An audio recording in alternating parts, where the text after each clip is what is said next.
9 here on the Radio Wammo Breakfast.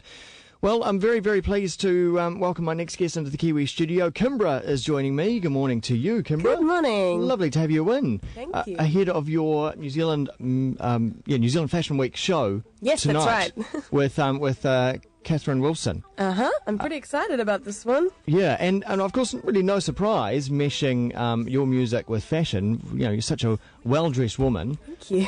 Love what you're wearing this morning, by the way. Thanks. What is it? Seeing it's Fashion Week, we should talk about this sort of stuff. Oh, I mainly buy from op shops, to be honest. So this is just a piece from some second-hand store, but the jeans are from a label called New.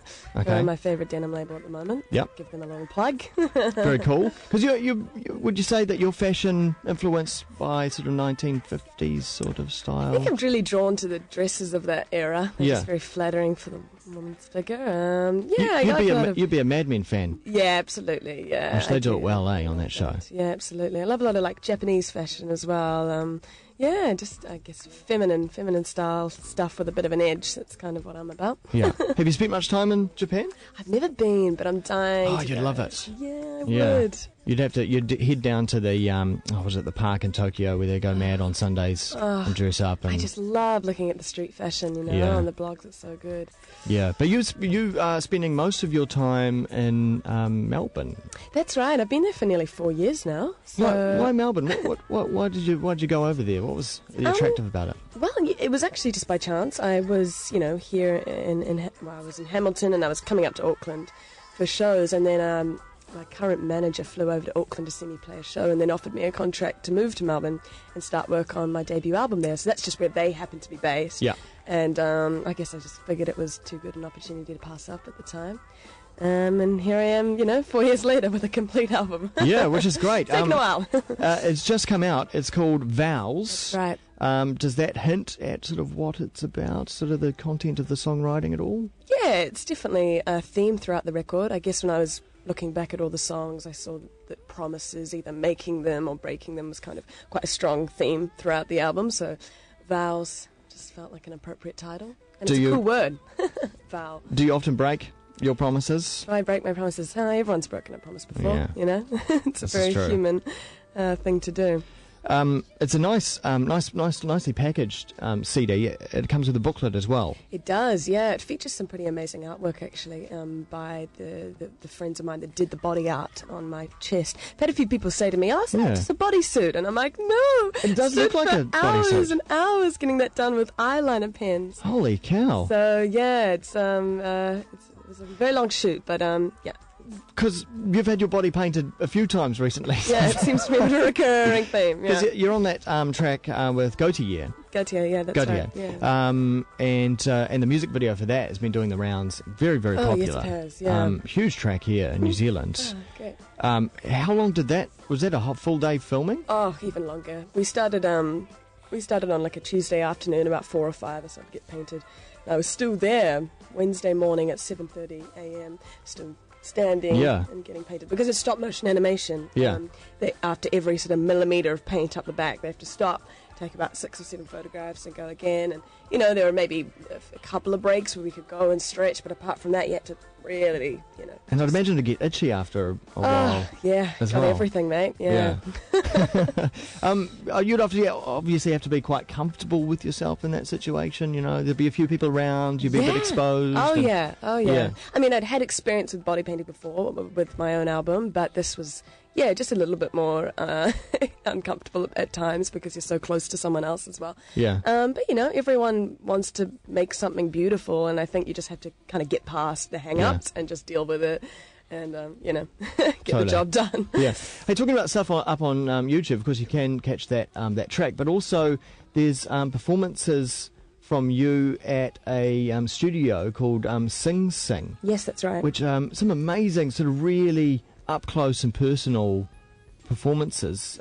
Where is Sing Sing Studios? Is that? It's in Melbourne. Okay. So, it's a studio where I actually recorded quite a bit of the album, and we just wanted to kind of get a I guess an example of how we sound live. You know, and put it up on YouTube for people so they could understand what the live band is like. And it's been great. People have responded. Really wonderful. It's a couple of years old now though, so it'll be great for people to see what it sounds like now. Yeah, I mean, it's just filmed really nice as well. They've just done such a good job on it. And the sound is really great as well.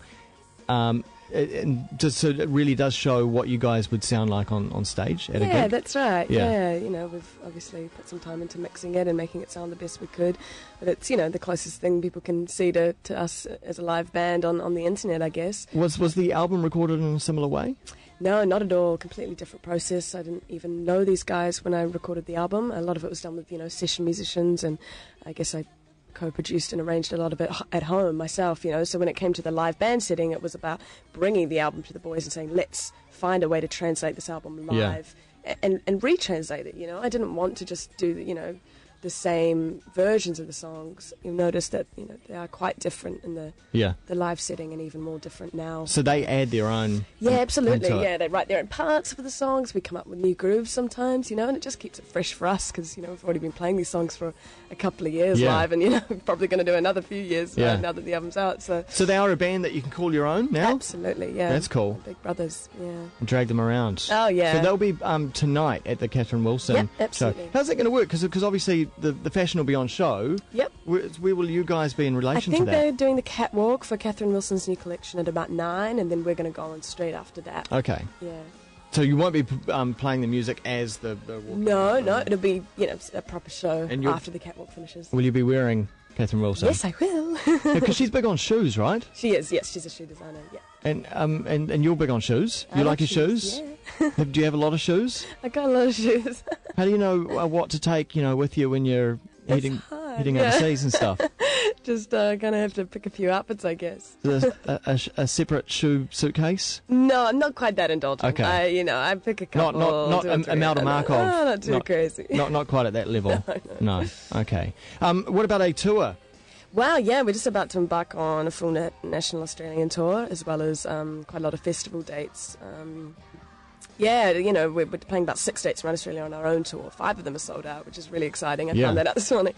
And then, Parklife Festival, which is all around Australia, and then I'm spending a couple of months in the States preparing for the release of the album over there. So it's you know. New Year's plans? We're playing a festival over New Year's called Falls Festival. Right. Yeah. Which one? Tasmania or? All 3, yeah. Oh, really? So I'm hoping to make Tasmania, Oh, cool. Yeah, you should. Because all the rest is sold out. But then when I saw the setting for Tasmania right there next to the beach, I thought, wow. Oh, it's beautiful. Tasmania's really pretty. It kind of reminds me a bit of New Zealand, actually. Yeah. Yeah. Yeah. I don't know if that's a good or bad thing. There's Tasmania is really boring, not in that sense, but it's really beautiful. It's got some interesting statistics, I think, Tasmania. They've been known for some interesting stuff. Oh, really? No, not in that way. Okay, all right, okay. New Zealand's way better than Tasmania in that way. Oh, good. Well, it's been lovely to hear about what you've been up to, and the new album, Vows, it's out now. It's obviously got a DVD bit to it, because it's got suitable for general audiences. Yes, it features those sessions from Sing Sing Studios, actually. Yes, obviously no sex and violence in here. Nice. Kimbra, thanks so much. We should play, I reckon, your latest single, which the video's just been released for as well, I noticed. Yes, it has. It is called Good Intent. Kimbra, thanks. See ya. Thank you.